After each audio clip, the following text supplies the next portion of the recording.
ہم کریں گے ہر مظلوم کی حمایت۔ السلام علیکم، میں ہوں حرین فاطمہ اور آپ دیکھ رہے ہیں حمایتی نیوز HD چینل۔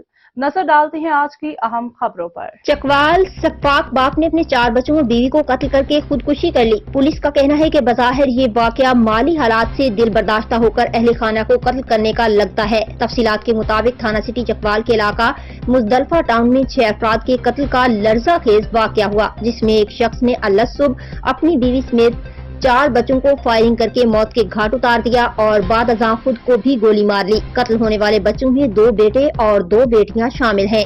واقعے کے بعد علاقہ میں کوہرام مچ گیا اور واقعے کی اطلاع ملتے ہی پولیس اور ریسکیو ٹیم موقع پر پہنچ گئی۔ قتل ہونے والے ایک ہی گھر کے 6 افراد کی لاشوں کو پوسٹ مارٹم کے لیے ڈسٹرکٹ ہیڈ کوارٹرز ہسپتال چکوال منتقل کر دیا گیا ہے۔